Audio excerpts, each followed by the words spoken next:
Hello, ഇന്നത്തെ video ചീരയുടെ video ആണ്. ചെറിയൊരു ചീര കൃഷിയുണ്ട്. 8 തരം ചീരകളുണ്ട് വീട്ടിൽ. അപ്പോൾ അതിൻ്റെ ഒരു ചെറിയ വീഡിയോ എടുക്കാമെന്ന് വിചാരിച്ചിട്ടേക്കാം. ചീരയൊക്കെ നട്ടുപിടിപ്പിക്കാൻ വേണ്ടി അതിൻ്റെ വിത്ത് നടുകയോ അല്ലെങ്കിൽ നമ്മൾ കടയിൽ നിന്ന് പച്ചച്ചീര ചുവന്ന ചീര വാങ്ങുമ്പോൾ അതിൻ്റെ ചെറിയ ചീരകളുണ്ടാവും. അത് നട്ടുപിടിപ്പിച്ചാലും ഇതുപോലെ പിടിച്ച് കിട്ടും. ഞാൻ ഈ ചുവന്ന ചീരയൊക്കെ അതുപോലെ നട്ടുപിടിപ്പിച്ചതാണ്. അപ്പോൾ അതുപോലെ ചെയ്താലും മതി. പിന്നെ തണ്ട് മുറിക്കുമ്പോൾ കുറച്ച് പൊക്കത്തിൽ വെച്ച് അധികം താഴെ വെച്ച് മുറിക്കാതെ കുറച്ച് വലിപ്പത്തിൽ മുറിച്ച് കഴിഞ്ഞാൽ അത് നട്ട് കഴിഞ്ഞാലും പെട്ടെന്ന് പിടിക്കും. അല്ലെങ്കിൽ ചെറിയ ചീരയാണെങ്കിൽ അത് നട്ടാലും മതി. ഇത് പച്ചച്ചീര തന്നെ ചുമന്ന തണ്ടിൻ്റെയും പിന്നെ പച്ച തണ്ടിൻ്റെയും ഉണ്ട്. അങ്ങനത്തെ 2 ചീരകളാണിത്. ഇത് ചുമന്ന ചീര. അടുത്തത് കൊഴുപ്പയാണ്. കൊഴുപ്പ മിക്കവരുടെയും പറമ്പുകളിലും അല്ലെങ്കിൽ വഴിയരികിലൊക്കെ ഈ സാധനം കാണും. ഇത് കറി വെച്ചാൽ നല്ല ടേസ്റ്റാണ്. പീരിയിട്ട് വെച്ചാലും പിന്നെ മുട്ടയിട്ട് ചിക്കി ഇത് തോരൻ പോലെ വെച്ച് കഴിഞ്ഞാലും നല്ല ടേസ്റ്റുള്ളൊരു തരം ചീരയാണിത്. ഇത് കൊഴുപ്പാന്നാണ് പറയണതിന്. ഈ ഈ വെള്ളക്കെട്ടുള്ള സ്ഥലങ്ങളിലൊക്കെയാണ് ഇത് കൂടുതൽ കാണണം. ഇത് പൊന്നാങ്കണ്ണി ചീരയാണ്. ഇത് കണ്ണിൻ്റെ കാഴ്ചക്കും പിന്നെ കുറേ ഗുണങ്ങളുള്ള ഒരു ചീരയാണ്. അതെല്ലാവർക്കും അറിയാവുന്നതാണ്. ഇത് പെട്ടെന്ന് പിടിക്കുന്ന ടൈപ്പ് ചീരയുമാണ്. ഒരു ചെറിയൊരു തണ്ട് വെറുതെ മണ്ണിലിട്ടാൽ പോലും ഇത് നന്നായിട്ട് പിടിക്കും. അത്രയും പെട്ടെന്ന് കാട് പിടിക്കുന്ന ടൈപ്പ് ചീരയാണ്. ഇതൊക്കെ അധികം പരിചരണമൊന്നും ആവശ്യമില്ലാത്തതാണ്. ഇടയ്ക്കൊക്കെ വെള്ളം ഒഴിച്ച് കൊടുത്താൽ മതി. ഇത് നാടൻ ചീരയാണ്. നമ്മുടെ പറമ്പിലൊക്കെ കാണുന്ന ഈ മരുന്ന് ചീര എന്നൊക്കെ പറയണ ചീരയാണ്.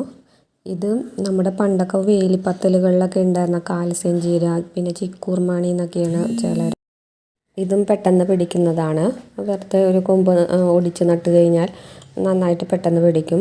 അധികം പരിചരണമൊന്നും ആവശ്യമില്ല. ഇത് ഷുഗർ ചീര എന്ന് പറയും. ഷുഗറുകാർക്കും പിന്നെ വെരിക്കോസ് വെയിൻ ഉള്ളവർക്കൊക്കെ ഇത് വളരെ നല്ലതാണെന്ന് ഇങ്ങനെ കേട്ടിട്ടുണ്ട്.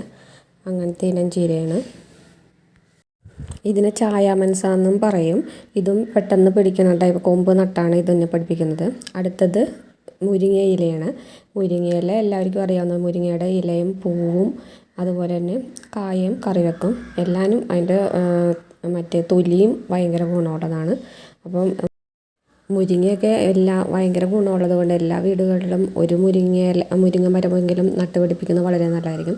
ഇത് ഇങ്ങനെ പടർന്ന് പന്തലിച്ച് നിൽക്കണതിനും ഇപ്പം നല്ല ചൂടുണ്ടായിട്ടും ഭയങ്കര തണലാണ്. ഭയങ്കര കുട പോലെ നിൽക്കണതാണിത്. നന്നായിട്ട് പൂവും ഉണ്ടാവുന്നുണ്ട്, കായും ഉണ്ടാവുന്നുണ്ട്. അപ്പോൾ എല്ലാവരും ഇതുപോലെ ഉപകാരമുള്ള ചെടികളൊക്കെ വീട്ടിൽ നട്ടുപിടിപ്പിച്ചാൽ വളരെ നല്ലതായിരിക്കും. ഈ 8 തരം ചീരകളിൽ നിന്നും ഞാൻ കുറേശ്ശെ എടുത്തിട്ടുണ്ട് കറി വെക്കാൻ. എല്ലാവരും കൂടി മിക്സ് ചെയ്താണ് കറി വെക്കുന്നത്. അപ്പോൾ വീടുകളിലൊക്കെ എല്ലാവരും ഇതുപോലെ ചീരയൊക്കെ നട്ടുപിടിപ്പിച്ചാൽ അധികം പരിചരണമൊന്നും ആവശ്യമില്ല. നമ്മൾ ഇടയ്ക്കൊക്കെ ഒന്ന് ശ്രദ്ധിച്ചാൽ മാത്രം മതി. ഇതുപോലെ ഏതെങ്കിലുമൊക്കെ ചീര നട്ടുപിടിപ്പിച്ച് നമുക്ക് വീട്ടിൽ തന്നെ ഇലക്കറികളൊക്കെ ഉണ്ടാക്കാനുള്ള ഇത് കിട്ടും. ഇതെല്ലാവരും നന്നായി കഴുകിയിട്ട് ചെറിയതായിട്ട് അരിഞ്ഞെടുത്തിട്ടുണ്ട്. എന്നിട്ട് വെള്ളം വാലാൻ വെച്ചൊക്കെയാണ്. ഇനി എണ്ണ ഒഴിച്ച് കടുകും കുറച്ച് ഉലുവയും ഇടും. ഞാൻ മിക്ക കറികളിലും ഉലുവ ഇടാറുണ്ട്. ഇറച്ചിക്കറിയിലും പാവക്ക കറിയിലും ഒഴിച്ച് ബാക്കി മിക്ക കറികളിലും മിക്കപ്പോഴും ഉലുവ ഇടാറുണ്ട്. അതിലേക്ക് കുറച്ച് ഉണക്കമുളകും സവാളയും ഇട്ട് താളിച്ചെടുക്കുന്നുണ്ട്. സവാള ഒന്ന് വഴണ്ടി വരുമ്പോൾ മഞ്ഞൾപ്പൊടിയും മുളക് പൊടിയും ഇട്ട് ഒന്ന് വഴറ്റിയ ശേഷം മൂത്ത് വരുമ്പോൾ അതിലേക്ക് നമ്മുടെ ചീരയും കൂടി ഇട്ട് ആവശ്യത്തിന് ഉപ്പും ഇട്ട് എല്ലാവരും കൂടി നന്നായി മിക്സ് ചെയ്യുക. എന്നിട്ട് അത് മൂടി വെച്ച് വേവിക്കാൻ വെക്കുക. ചീര മുക്കാൽ ഭാഗം വെന്ത് കഴിഞ്ഞാൽ അതിലേക്ക് 2 മുട്ട പൊട്ടിച്ചിടാം. മുട്ടയും ചീരയും കൂടി നന്നായിട്ട് മിക്സ് ചെയ്ത് മുട്ട വേകുന്നവരെ മൂടി വെച്ച് വേവിക്കുക. ഇടയ്ക്കൊന്ന് ഇളക്കി കൊടുക്കണം.